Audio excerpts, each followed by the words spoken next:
Good. Great pleasure to be here. And thank you very much for hosting me and for your kind introduction, Athanasios.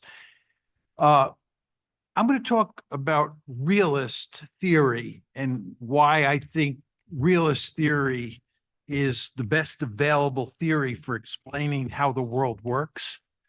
Let me just start by talking about theory and what theory is. When I was young and I would go to Washington and I tell people that I was interested in IR theory, they would say, theory is nice, but that's what you academics do. And what we do here in the real world is policy. We do policy, and policy and theory are two different worlds. And I would always say, I think you're fundamentally wrong. I think that there's no way that you can do policy without theory. This is my saying that I often use with students. Theory is God, and you want to understand that. And you cannot be a policymaker without theory. And I'll just tell you a quick story in that regard, and then I'll talk a little bit more about what theory is. I once won a book award at Georgetown University. It was for the tragedy of great power politics. And at the dinner, I sat next to Madeleine Albright, who was at that point the former Secretary of State. And she leaned over to me at one point in the evening, and she said, you know, congratulations. And I think the kind of theoretical work that you do is interesting, but it's largely irrelevant in my world. And I said to her, I find it hard to believe that you would say that, because I said that you're one of the principal people I have on my syllabus from the policy world who shows evidence that theory permeates the thinking of policymakers. And I said there are three big liberal theories: economic interdependence theory, democratic peace theory, and liberal institutionalism. And I said, if you look carefully at all your writings, those theories are front and center in terms of how you think about the world. And I said, you are a fundamentally theoretical being. You just refuse to accept that. And you can kind of see the smoke coming out of her ears. She wasn't sure of what to make about that, but it was true. Theory is of enormous importance for policymakers, and I'll talk more about that as we go along. But first, let me just say a few words about what I think theory is. The key point you want to understand is we live in an incredibly complicated world, and trying to make sense of the world that we live in is remarkably difficult. And the only way that you can make sense of the world is with theories. Theories are simplifications of reality. Sometimes students will say to me, I want to come up with a simple theory, to which I reply, all theories are simple, so you don't need that adjective, simple. Theories are simplifications of reality. Basically, you recognize the fact that there are lots of factors that are at play in influencing events. But what you're doing is you're taking a number of those factors and throwing them on the cutting room floor, and you're relying on one or two factors to underpin how you think about the world. You're simplifying, right? What this tells you is that theories are sometimes going to be wrong, even realist theories. There is no theory that is right all the time, because sometimes those factors that you leave on the cutting room floor jump up and bite you in the hiney. To give you an example of this, Steve Walt and I, who are both card-carrying realists, wrote this book called The Israel Lobby and U.S. Foreign Policy. And lots of people over the years have delighted in pointing out in a gotcha moment that the Israel Lobby book contradicts our realist theory, because the Israel Lobby book says that domestic politics causes the United States to act in non-strategic ways. This is what the Lobby book says. says the United States, when it comes to Israel, is not behaving the way a realist would expect American policymakers to behave. It's because of the lobby, domestic politics. And people expect us, when they level that charge at us, to be defensive and say, oh no, the lobby book really fits in with their theory. But our response is, you're absolutely correct. The Israel lobby book contradicts my basic theory of international politics. And the same thing is true with Steve. And that's because domestic politics is on the cutting room floor in my theory. You all understand that. Domestic politics does not matter in John's theory. Am I saying domestic politics never matters in the real world? No, I'd be crazy to say that. I'm just saying it doesn't matter that much. And in most cases, when it does matter, it doesn't matter very much. For me, what matters are a handful of structural factors. And those structural factors can tell you a lot about how the world works, but they can't tell you everything.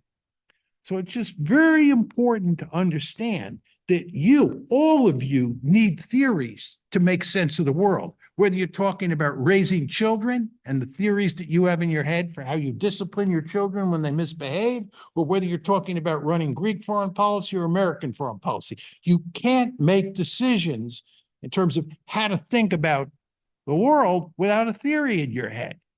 Just to give you one example of this, when China was rising in the 1990s and into the 2000s, I said that the United States should not facilitate China's rise. This is a huge mistake. You're going to create a peer competitor. You want to keep China as weak as possible. This is realism 101. But the United States of America was dominated by liberals. The foreign policy establishment was, and they had a series of liberal theories that they employed for thinking about China.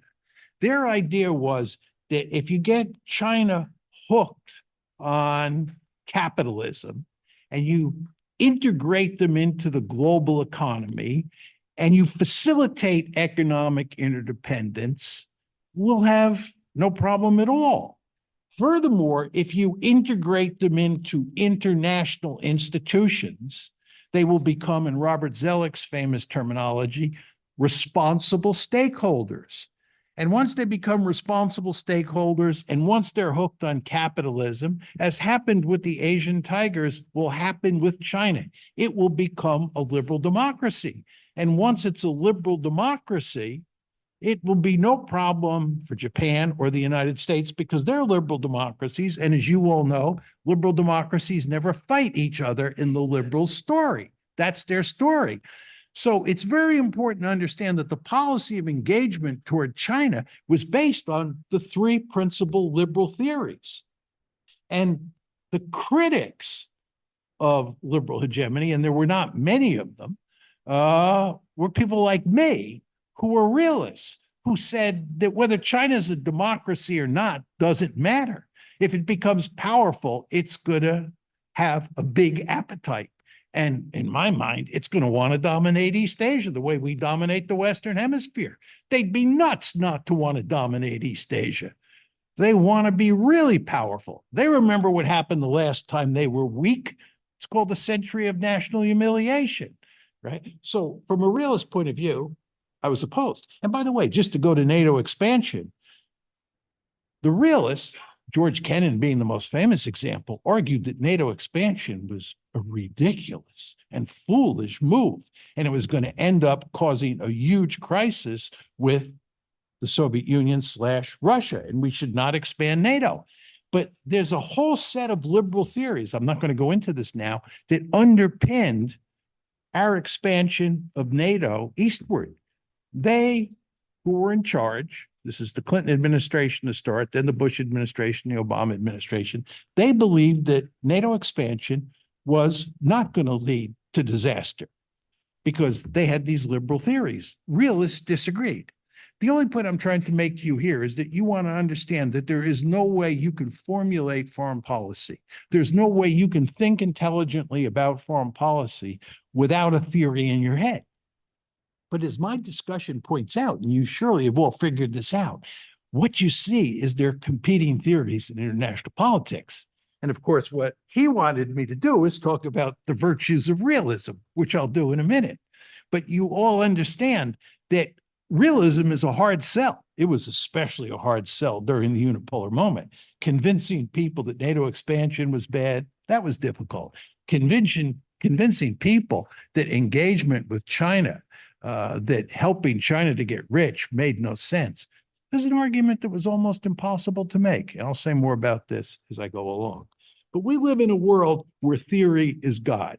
And when you go to Washington or you come to a place like Athens and you talk to policymakers and they diss theory, they, in fact, in practice, use theories to think about the world. You have no choice, and you have no choice because the world is so complicated that you can't make sense of it and you can't make decisions unless you have theories in your head.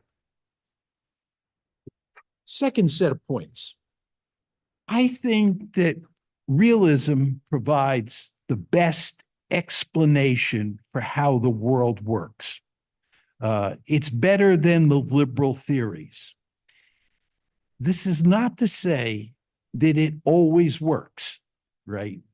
Again, no theory is right all the time.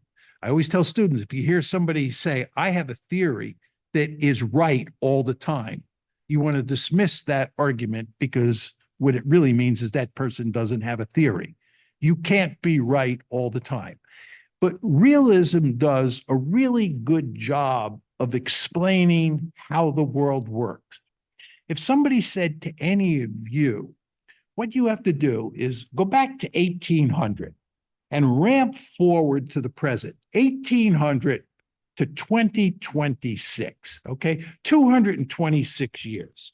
And I want you to pick out a theory that can explain how the world works over that time frame. This would mean 1, the Napoleonic Wars, 2, World War I, 3, World War II, 4, the Cold War, 5, the rise of China, and then it would involve unification of Germany. Bismarck, as you know, becomes chancellor in 1862.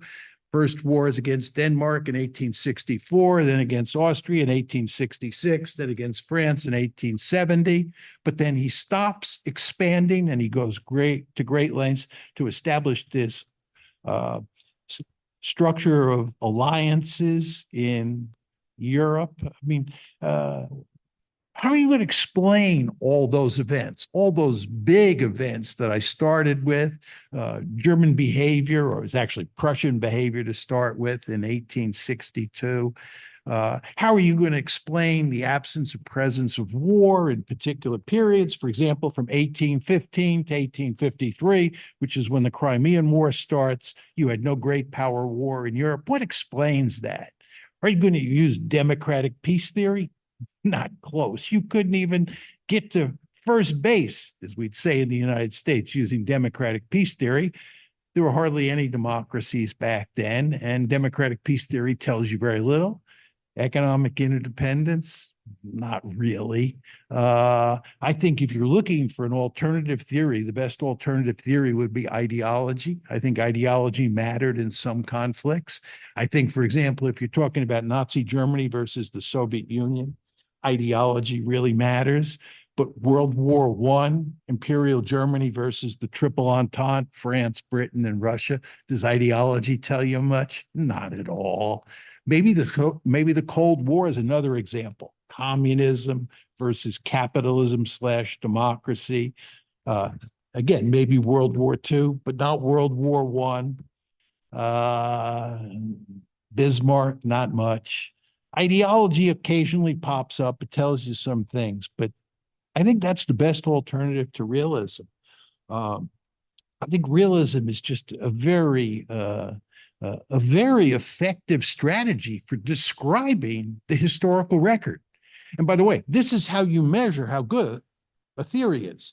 Most people measure how good a theory is because of its normative value, what they really want to believe. I have lots of friends who don't like my views on realism because they're liberals, and in their heart of hearts, They just don't want to admit that the world works the way I say it does. We've got to find a better way to do business, right? That's the argument. Uh, and what you do is you come up with a normative theory, but we're not interested in normative theories. We're interested in explanatory theories. We're interested in theories that explain the world, explain how the world works, because if you don't have a theory that explains how the world works, you don't have a theory that you can use to make policy decisions. So you need a theory that actually explains the world. And one of the problems with realism, especially my variant of realism, is that it presents a very dark picture. And people don't like that. They don't like that dark picture. I don't like it either. I'm basically a liberal. I think it's tragic. My book is called The Tragedy of Great Power Politics. I think it's tragic that the world operates the way the world does operate. But I'm a realist with a little r as well as a realist with a capital R. And you have to accept the way the world works and operate around that simple fact of life. People find that very hard to do. But I think that realism, despite the fact it tells a bleak story, a story of tragedy, is a very powerful theory, and therefore one that people should pay great attention to. Now, why do I say that? What is it about realism that makes it such a powerful theory and so hard to defeat intellectually? And I do believe my argument, this is a self-serving statement, but I do believe my argument is hard to defeat intellectually. So what I want to do is I want to lay out my theory for you, and then I want to compare it to economic interdependence theory, and I want to also compare it to how most economists think about the world and show you the difference and show you why my theory is the most powerful theory of the three. As you know, I basically start with a handful of simple assumptions about the world. And of great importance is my assumption that we live in a world where there's no higher authority, number one. Number two, where states have some offensive military capability. It obviously varies from case to case, but you live in a world where states are the principal actors. There's no higher authority. You all know this is the anarchy argument. The system is not hierarchic. There's no higher authority. It's anarchic. And all those states that are in the system have some offensive capability. Some have more than others. And then third, and this is of enormous importance, you can never know the intentions of other states, right? When I was in the military back in the day, I was in intelligence. I worked in Air Force intelligence, and we cared greatly about assessing the Soviet threat. And you always looked at two dimensions of the Soviet threat. One were capabilities, and two were intentions. We actually were very good at measuring Soviet capabilities. We could tell how many SS-18s they had, how many Foxbat aircraft, how many armored division equivalents in Central Europe, and so forth and so on. Because material capabilities are things that you can see and count. You can just count armored divisions, you can count submarines. Intentions are in the heads of individuals, and you can't see them. They're just very hard to know. They can also change overnight, right? Very hard to tell. So even if you can tell what intentions are today of a particular country, you can't tell for sure what they're going to be in 5 years, 10 years. Intentions are very difficult to discern, right? And what that means is you tend to assume worst case about intentions if you can't know, right? Or you look to their capabilities. Right? You look to their capabilities. Just to give you an example on this, the Chinese, and Deng Xiaoping was the key player here, said, what you want to do is you want to grow the Chinese economy, you can grow Chinese military forces, but you want to talk peace, love, and dope. You don't want to talk in harsh ways. You don't want to engage in wolf warrior diplomacy because you'll scare the United States and other countries like Japan. My response to that was, it doesn't matter whether you talk in wolf warrior diplomacy terms or not. All the United States will care about is how powerful you are economically. Because once the United States sees you growing economically, they'll know, number one, you can translate that economic might into military might.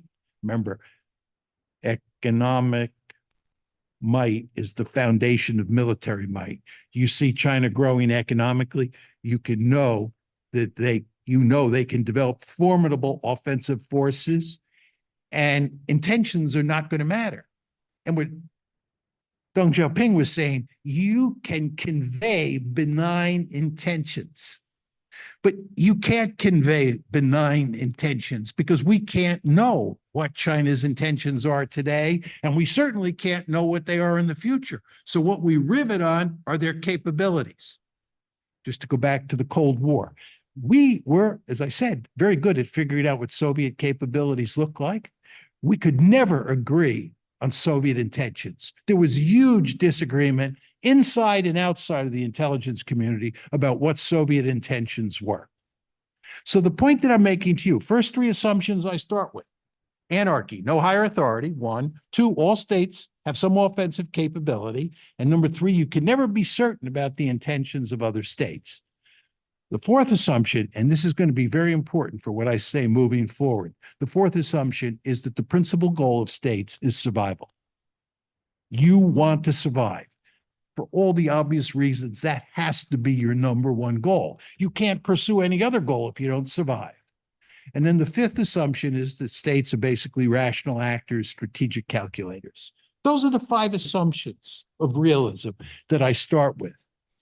And my argument is when you mix those assumptions up, right, you mix those assumptions up, you get a very nasty and brutish world. Why is that the case? First of all, you run the risk that another state will have malign intentions and lots of offensive capability. You run the risk that if Germany rearms in the 1930s, it will turn into Nazi Germany. You just never know. You help China to grow into a really powerful state. As I said, this Zbigniew Brzezinski, when I debated him on this issue, can you tell me what China's intentions are going to be in 20 or 30 years? You can't even tell me who's going to be in charge in China. You're going to build up the power of a state, turn it into an offensive juggernaut, and you can't be certain what its intentions are? From a realist point of view, this is crazy, right? I would never do this, but this is what we did, right? So what I'm saying to you is the great danger that you run into is there's a state that has malign intentions and a state that has a lot of offensive capability. Second problem is, second cause of fear, a key word in Thucydides, exactly. A key word in Hobbes, a key word in my lexicon. Why do you get fear? Because if you get into trouble, there's no higher authority that can pull your chestnuts out of the fire, right? You're in an anarchic system. You're in an anarchic system where he gets powerful and he turns out to have malign intentions, and I dial 911, as we say in the United States. There's nobody at the other end. So then the question is, what's the best way to survive in that system? The best way to survive is to be really powerful. The best way to survive is to be a regional hegemon, like the United States is in the Western Hemisphere. Do you think we go to bed at night in the Western Hemisphere worrying about any country attacking us in our region of the world? Absolutely not. We are by far the most powerful state in the Western Hemisphere. We have fish to the west of us, fish to the east of us, Canada to the north of us, and Mexico to the south of us. And then further south, you run into weak countries like Guatemala and Bolivia, and even Argentina and Brazil. There's no country that can challenge us from a security point of view. This is an ideal situation.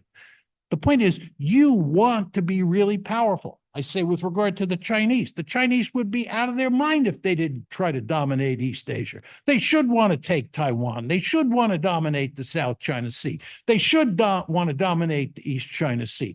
They should want to make sure they are far more powerful than Japan than they have been in the past. Why? Because that's the best way to survive. There's the key word. It's the best way to survive. You all understand that what happened in the middle of the 19th century when the Europeans and then later the Americans came to Asia, that Japan imitated the European countries and the United States, and Japan became a great power. The Chinese failed to imitate. There's a whole literature on this, why China failed to become a powerful state in the middle of the 19th century forward, and why Japan, starting with the Meiji Restoration in 1868, did. But you know what the price that China paid for not imitating the European states is called? The century of national humiliation. Talk to the Chinese about the century of national humiliation, late 1840s to the late 1940s. This is what happens when you're weak in international politics. You Greeks really sense that, I'm sure. I bet every one of you wishes that Greece was about 100 times more powerful than it is, and for good strategic reasons. You don't want to be weak in international politics. You have lots of neighbors that make you very nervous. And over time, you've had lots and lots of neighbors who have made you very nervous, and some of them have done terrible things to you. You've disappeared from the map on a number of occasions. That doesn't happen when you're really powerful. That doesn't happen when you're a regional hegemon. So my point is that if you're interested in survival, right, and you're in an anarchic system where you cannot know intentions, right, and where you're going to end up fearing other states, and where you understand it's a self-help system, right? It's a self-help system. Again, there's no higher authority. As my mother used to say to me when I was a little boy, God helps those who help themselves. That's a self-help system. That's what we're talking about in international politics, taking care of yourself, right? And what this means, right? What this means is that you want to dominate your region of the world the way the United States dominates its region of the world. And you want to make sure nobody else dominates its region of the world. And let me just say a word or two about that. Most of you have probably never wondered why the United States wanders all over the planet, sticking its nose in everybody's business, building bases here, bases there, bases everywhere. You know, why do we do that? It's because we are free to roam around the planet. And the reason we are free to roam around the planet is we have no threats in our own backyard. I cannot emphasize this enough. The United States is a regional hegemon, and that frees it up to roam into other areas of the world, including Europe, including East Asia. Well, what the United States fears with China is that if China becomes a regional hegemon, it is then free to roam into the Western Hemisphere. And we all remember the Cuban Missile Crisis. Soviets were not even a regional hegemon in Europe because we prevented that from happening. But nevertheless, they were interested in roaming into the Western Hemisphere, and this did not make us happy. We do not want anybody roaming into the Western Hemisphere. And by the way, you understand the Chinese today are not happy about the fact that we are in their face in East Asia, that we are in East Asia with large-scale military forces, that we run up and down the Chinese coastline in East Asia. They do not like that at all. I don't blame them. We have a Monroe Doctrine. Same Monroe Doctrine logic should apply to them. And for those of you in the audience who don't think that NATO expansion into Ukraine was a threat to Russia, you should think about the fact that Ukraine is Russia's backyard, just like the Western Hemisphere is our backyard. And we don't like distant great powers coming into our backyard. Why do you think the Soviets should not be apoplectic about the thought of the United States of America moving right onto its doorstep and moving American forces and American weaponry into Ukraine? It's the same basic logic. Of course, this is why realists like me oppose NATO expansion. We said, do you seriously think the Russians are going to tolerate us moving right up to their border? I don't think so, right? But anyway, the point I want to make to you is you want to be a regional hegemon. You want to be really powerful, and you want to make sure that there is no other regional hegemon on the planet. And this logic is going to underpin the US-China competition moving forward. So that's my basic realist story. And I think if you take that logic that I laid out and you apply it to the historical record, and I'm choosing my words carefully here, I think it does a good job. It does a good job of explaining a great deal of what's happened in the past. It does not do a perfect job. There are cases that don't fit with my theory, which is very important you understand that. Theory is an imperfect instrument, but it's the best instrument we have for making sense of the world and therefore making policies. But I think realism, that structural realist variant that I laid out to you, I think does actually does a quite good job explaining how the world works. Now, I want to go to economic interdependence theory and talk about that. And I want to compare it to my realist theory and tell you why I think it is not as good a theory. It's not to say that economic interdependence theory cannot explain anything. It's not to say it's totally useless. I'm not making that argument. I'm just making the argument that it is not nearly as powerful an argument as realism. And I'm going to explain why, and I'm going to do it on the basis of two words. But before I get to those two words, one of which I've talked about already, I want to tell you a bit more about economic interdependence theory. I wrote Tragedy of Great Power Politics in 2001. Shortly thereafter, I went to China for the first time. And I've been to China many times, and I found almost immediately that I was something of a rock star in China.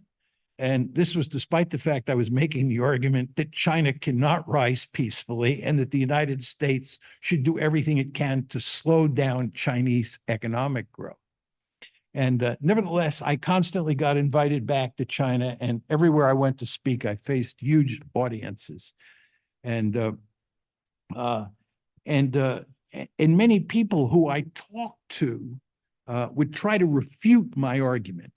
I once asked the Chinese why they kept inviting me back since I was making the argument that China cannot rise peacefully. And one of the arguments, which I always found quite amusing, was they said, "You're the first American we've met who admits that the United States is ruthless." Because, my argument is that all great powers are ruthless, including the United States. And they were used to having all these liberal Americans come over and tell the Chinese that we're a benign hegemon. I'm sure some of you in the audience believe this. And I told them that that was nonsense. The United States is not a benign hegemon. If you're an ally of the United States, most of the time we treat you quite well. But the United States is a ruthless great power. And the Chinese liked hearing that. But the second reason that the Chinese were very interested in talking to me, and the most important reason, is they said they wanted to figure out how they could defeat my argument, right? And basically they said, this is a very powerful argument, Professor Mearsheimer. We accept that you have a powerful argument, but we want to figure out how to defeat your argument. And anyway, the argument that they invariably turned to was economic interdependence theory, right? And let me just say a word about that. I think of the liberal theories, the most powerful of the three liberal theories is democratic peace theory. I don't think it is as powerful as realism, but I think democratic peace theory is the most powerful of the liberal theories. The Chinese could not turn to democratic peace theory because they did not intend to become a democracy, right? The argument, as you all know, is that democracies don't fight other democracies. And China was not a democracy and not planning to become a democracy. And therefore, they were not going to use that theory against me. So they went to economic interdependence theory. And this is the argument that they made. We are hooked on capitalism, just like you. we have been integrated into this global international economic order that you created during the Cold War and have expanded now in the unipolar moment. And we're part of it, and we are getting very rich. And you, the United States, are also getting very rich, and Japan is getting very rich. Everybody's getting very rich. And who would slay the goose that lays the golden egg or golden eggs? That was the argument, right? If you strip away all the layers of the onion, basically what they were saying is that prosperity is of enormous importance to all of these states, and that achieving prosperity would guarantee that you didn't have any major crises or any wars among the great powers. And here we're talking, of course, about China and Russia, so that China could rise and the United States could rise.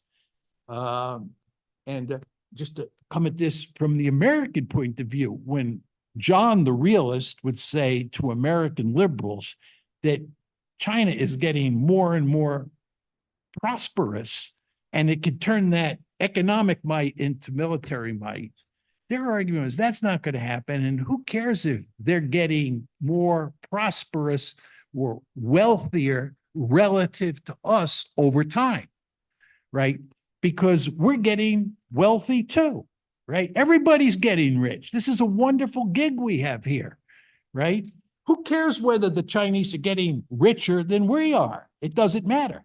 From my point of view, as somebody who cares about the balance of power, it matters enormously, but it didn't matter for them because everybody's getting prosperous. And in the liberal story, which Americans believed, hook, line, and sinker, because of the importance of prosperity, you'd have no war between the United States and China. You see the argument here?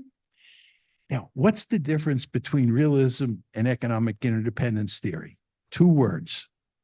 Survival sits at the heart of my argument, and prosperity sits at the heart of their argument. And in a world where survival is your principal goal, and you are worried about the balance of power, you will behave in aggressive ways that do not apply in a world where prosperity is your principal goal. Right? You just want to understand the distinction here between prosperity, which is the core causal mechanism in economic interdependence theory, and survival, which is the core causal mechanism in realism.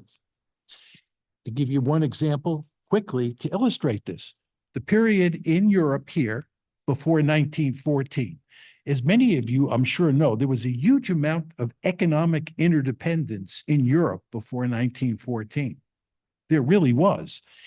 And it involved all countries. At the same time, there was an intense security competition that revolved around two alliances, the Triple Entente and the Triple Alliance. Triple Entente, of course, is France, Britain, and Russia. The Triple Alliance is Austria-Hungary, and Imperial Germany, and Italy, right? And you had this intense security competition, which leads to the July crisis in 1914, and ultimately on August 1st, 1914, to World War I. And this is all happening in a world where there is a huge amount of economic interdependence and everybody's getting prosperous. What happened here? Survival considerations trumped prosperity. I believe that World War I was basically a preventive war started by Germany, and Germany was scared stiff that the balance of power was shifting against Germany. The Russians, who had been defeated in the Russo-Japanese War in 1904 and 1905, were coming back from the dead. The French and the British were doing all sorts of things to prepare for a possible war. The Germans thought that the balance of power was shifting against them. They saw a window of opportunity. They launched a preventive war. That's my view. It's a security argument. Putin going into Ukraine, that's a preventive war. It's a preventive war, right? Security, survival, right? You never can underestimate the extent to which survival, the idea that survival is of the utmost importance. You see this in Hobbes, by the way. It's very clear. That's the one natural law in Hobbes, that every person should seek to survive, right? It's of enormous importance, right? So it's survival that trumps prosperity. Now, let me conclude by just talking about economists and how economists think about the world, okay? And contrast that with how realists like me think about the world. And I want you to keep in mind as I move forward here that there is some overlap between economic interdependence theory and how economists tend to think about the world. For the most part, economists in the West since 1945 have paid very little attention to geopolitics. Very little attention to geopolitics. If you think in terms of two variables, here's geopolitics and here's economics or the business world. Those were in very important ways, two different worlds. Now, why do I say that? For those of us in the room who are old enough to remember the Cold War, right? There was obviously a profound geopolitical competition between the United States and the Soviet Union, and the United States and its allies, and the Soviet Union and its allies. But there was actually remarkably little economic intercourse. You know, people talk about the liberal international order that was created in 1945. It was not an international order. That order that was created that involved things like the IMF, the World Bank, the European Coal and Steel Community, and so forth and so on, which became the EC, then became the EU. All those institutions that were created in the West. The Soviet Union had their own set of institutions. They had their own order, okay? And there was remarkably little economic interaction between the two orders. This meant that geopolitics and economic considerations, business considerations, were not intertwined. Then comes the unipolar moment. And in the unipolar moment, there's only one great power, the United States of America. So there's no geopolitics. You all understand that? There's no geopolitics during the unipolar moment. There's no great power politics. There's only one great power. You can't have great power politics if you have only one great power. So the business world that you grew up in, most of you in the audience came of age in, the unipolar moment starting in 1992, after the Soviet Union collapses, December 1991. The unipolar moment, which most of you grew up in, was a world in which geopolitics hardly mattered at all. And therefore, there was no discussion of how the business community, how the economic world and the security world interacted with each other, just as was the case for different reasons in the Cold War. Then in 2017, the unipolar moment ends and we move into multipolarity. We have three great powers, and economic considerations and security considerations are intertwined in ways that we've never seen before.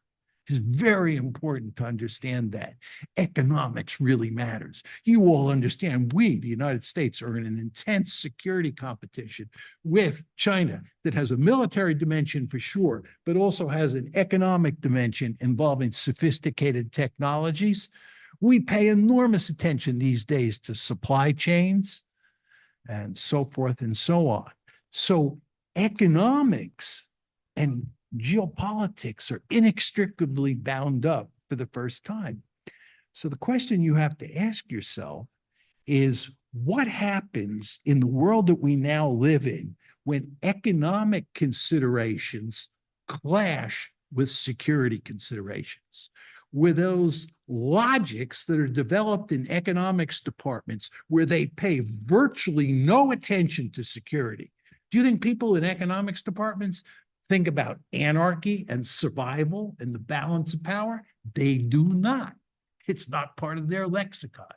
That's part of the realist lexicon.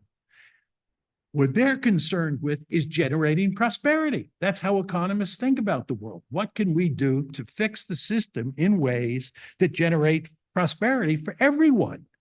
And economists don't care whether China is growing faster than the United States is. Realists certainly do, but economists don't, because economists, like people who do political economy or economic interdependence theory, those people focus on prosperity. Economists are interested in prosperity. Realists are interested in survival. So the point I'm making to you, this will be my final point, is that moving forward, I am not arguing that economic interdependence theory is useless, or that the theories that economists bring to bear in terms of thinking about how the international economy functions are useless. Not my argument at all. My point is that when those economic theories or economic interdependence theory clashes with realist logic will win almost every time.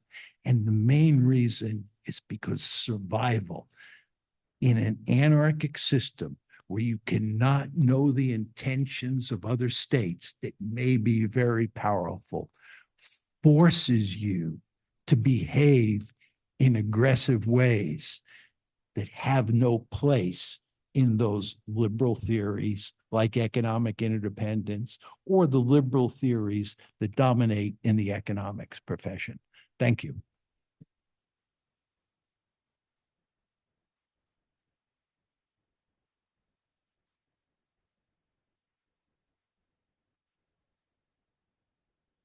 John, thank you. That was a powerful expose. But the way that you described realism, I mean, you described one strain of realism, your strain. I mean, structural and offensive realist. And there is a debate within the realism, let's say classical realism or defensive realism, your version of realism. And this is not just academic. As you said, theories matter. For example, your analysis of international politics leads to prescription for the United States strategy of offshore balancing. Our colleagues that they call themselves defensive realism, including your co-author, Walt, but Barry Posen, Van Evera, all these people that are defensive realism